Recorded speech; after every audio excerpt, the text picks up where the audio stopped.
హరి ఓం.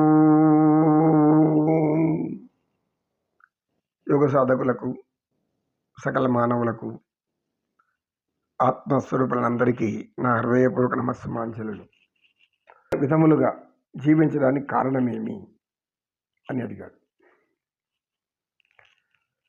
ఓ గ్రామస్తుల పైకి లేచి, గురువుగారు, లౌకికము అంటేమి, అలౌకికము అంటేమి? లౌకిక ఆనందం అని అన్నారు మీరు, అలౌకిక ఆనందం అన్నారు. లౌకికము కూడా ఆనందమా, అలౌకికం మాత్రమే ఆనందమా? ఆయన చాలా ఆశ్చర్యకరంగా అడిగాం. లౌకికము అంటే ఈ లోకములో ఉన్నట్టు దాని గురించి మనం ఆలోచించడము. అలౌకికము అంటే ఈ లోకానికి అతీతంగా ఉంటుంది, దాని గురించి ఆలోచించడం. ఈ రెండు మానవులకు చాలా అవసరమైనది. కొంతవరకు లౌకికం అవసరం, లౌకిక జ్ఞానం అవసరం, లౌకికంగా జీవించడం అవసరం. ఎందుకంటే మానవ జన్మ ఇచ్చాక మానవ జన్మకు పరిపూర్ణం అయ్యేది సంతానోత్పత్తి జరిగిన తర్వాతనే. ఎందుకు? మన వారసులను మరలా ఈ భూమి మీదకి తీసుకురావాలి, ఆ భూమి మీద వారు కొనసాగాలి. అంటే జీవం పరమాత్మ సృష్టికి కారణమే, పరమాత్మని యొక్క సృష్టికి కారణమే ఈ యొక్క జీవతత్వాన్ని కొనసాగించడం. అది అలా లేకుండా అనేక మంది ఏవేవో చేసుకుంటూ ఉంటారు. జ్ఞానులైతే వాళ్ళు జన్మతః వాళ్ళకి అనేక జన్మ సంస్కారాల వల్ల వాళ్ళు పుట్టగానే జ్ఞానంతో పుడతారు. వాళ్ళకి లౌకిక సుఖాల మీద ఆశ ఉండదు. కానీ అజ్ఞానులకు అంటే మీ తెలివి తక్కువగా ఉండేవారికి పరమాత్ముని సంపూర్ణంగా గ్రహించడానికి, పరమాత్మునిలో భక్తి నింపుకోవడానికి, పరమాత్ముడు మనకు అనుకూలంగా మారడానికి అలౌకికం కూడా అవసరం.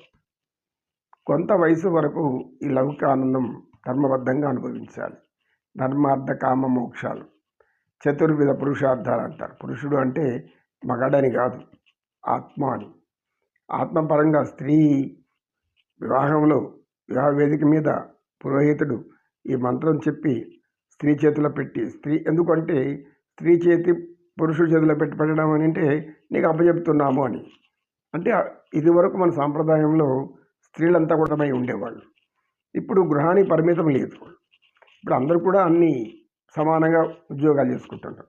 అయితే ధర్మం తప్పకూడదు. ఉద్యోగాలు చేసుకోండి, గౌరవంగా బతకండి, గౌరవంగా ఉండండి. గౌరవం అంటే ఏమి? సమాజంలో ఉన్నాము, సంఘంలో ఉన్నాము, సమాజ గౌరవాన్ని కాపాడాలి, సమాజ ధర్మాన్ని కాపాడాలి, తోటి మానవుల పట్ల దయా, జాలి, కరుణ, ప్రేమ ఉండాలి. ఇవన్నీ లేనప్పుడు మానవ జన్మ వృధా. ఇది లౌకికంలో ఉన్నటువంటి లౌకిక ప్రపంచంలో మనం జీవిస్తున్నంతకాలం మన వాళ్ళని పట్టి తొలిచేటటువంటిది. తొలచడం అంటే మీ బాగా లోపల కలబెడుతూ గుచ్చుకుని లోపలికి వెళ్ళిపోతూ ఉంటాడు అనమాట. అంటే ఈ యొక్క మనస్సులోనికి రాకూడని వచ్చిందంటే మనసు భారమైపోతుంది, శిరోభారం ఏర్పడుతుంది. ఆ తర్వాత ఇంకా అనేక పదాలు వాడాల్సి వస్తుంది దానికి. ఒత్తిడి, ఆ తర్వాత మానసిక సంక్షోభం, మానసిక అస్థిరత్వం, ఆ తర్వాత మానసిక వేదన, ఆ తర్వాత మనసు స్థిమితం తప్పడం, స్థిమితం తప్పిన మనిషి విపరీతంగా ప్రవర్తించడం. ఒక మనిషి వింతగా విపరీతంగా ప్రవర్తిస్తున్నాడంటే అతనికి మతి స్థమితం తప్పింది అని మనం గ్రహించాలి. స్త్రీ అయినా పురుషుడని ఎవరన్నా సరే. అంటే మీ మానవుడికి ఉండవలసిన సహజ జ్ఞానం ఉండకుండా విపరీతంగా ప్రవర్తించడం ఎందుకు? లౌకికం అన్నాం. ఈ లౌకికలు ఏమని అర్థమవుతుంది నీకు? లౌకిక ఆనందంలో లౌకిక ఆనందాన్ని పరిపూర్ణంగా ఆనందించు. అది కూడా అవసరమే. లౌకిక ఆనందాన్ని పరిపూర్ణంగా ఆనందించు. ఎట్లా? పెళ్లి చేసుకున్నాం, భార్య, పిల్లలు వచ్చారు, పిల్లల్ని చదివించడం ధర్మం, వాళ్ళని పెంచి పెద్ద చేయడం మన ధర్మం, తర్వాత వాళ్ళకి వివాహం చేయడం మన ధర్మం ఉన్నన్నాళ్ళు. ఆ తర్వాత వాళ్ళ సంతానం వస్తే వాళ్ళకి సేవలు చేయడం కూడా ధర్మమే. మానవుడి యొక్క ఈ లౌకిక ఆనందంలో అక్కడితో ఆగిపోదు, పిల్లల కంటే ఆగిపోదు. సంతాన పాలన ఎక్కువ మానవుల్లోనే ఉంటుంది. ఇతర జీవరాశులు ఏవి ఉండవు. పక్షులు గుడ్లు పెడతాయి, పిల్లలకి ఎక్కడాగా ఎగిరిపోతాయి, ఎవరు ఎక్కడో ఏమో, జంతువులు అంతే. అదేవిధంగా మనుషులు మాత్రం అలా కాదు. ఎందుకంటే మనసు ఉంది, మనసుకు ఒక వ్యక్తిత్వం ఉంది, ఆ వ్యక్తిత్వానికి ఒక ధర్మం ఉంది, ఆ ధర్మాన్ని సత్యరీతిలో వెళ్తూ ఉండాలి. అంటే ఏమిటి? నీవు కష్టపడినా బాధపడిన తల్లిదండ్రులు పిల్లల ఆనందం మాత్రమే చూడాలి. ఇదే మన ధర్మం. తల్లిదండ్రుల ధర్మం అంటే ఏంటంటే పిల్లలు ఆనందించాలి, పిల్లలు ఎప్పుడు బాధపడకూడదు, కష్టపెట్టకూడదు, వారిని ఎక్కడికంటే అక్కడ గాలిలో వదిలేసేసి మనం సుఖాలు అనుభవించాలని తల్లిదండ్రులు అనుకోరు. ఎవరు కూడా, ఏ తల్లిదండ్రులు అనుకోరు.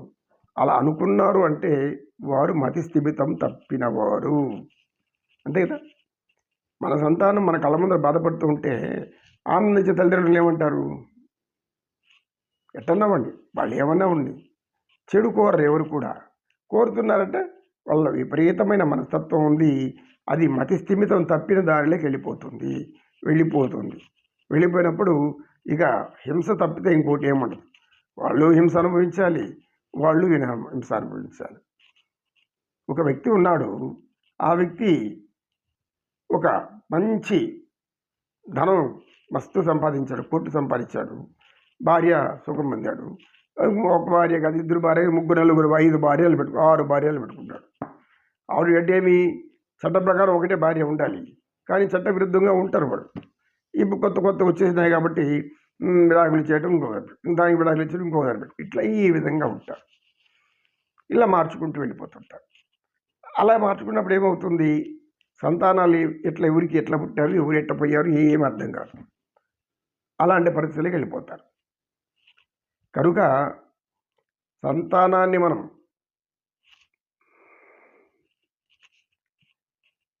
కన్నాక వారికి బాగోగులను మనం చూడాలి. అప్పుడు మాత్రమే మనం నిజమైన తల్లిదండ్రులు అనిపించుకుంటాము. అదేవిధంగా అలౌకిక ఆనందం అంటే భగవంతుల్లో లీనమై భగవంతుల్లో ఉండిపోవడము. 60 దాటాక మనం ఈ భౌతిక జీవనానికి ఫుల్ స్టాప్ పెట్టేవాళ్ళు. ఆ తర్వాత భగవంతుడి కోసమే ఆలోచించాలి. మనకున్నదంతా ఆస్తులు పాస్తులు ఏవైనా సమస్తం బిడ్డలకి ఇచ్చేసేసి వాళ్ళు ఆనందంగా వచ్చేసేసి మన ఆనందంలో మనం ఉండాలి. గోవింద గోవింద. ఇదే నాయన లౌకిక ఆనందం, అలౌకిక ఆనందం.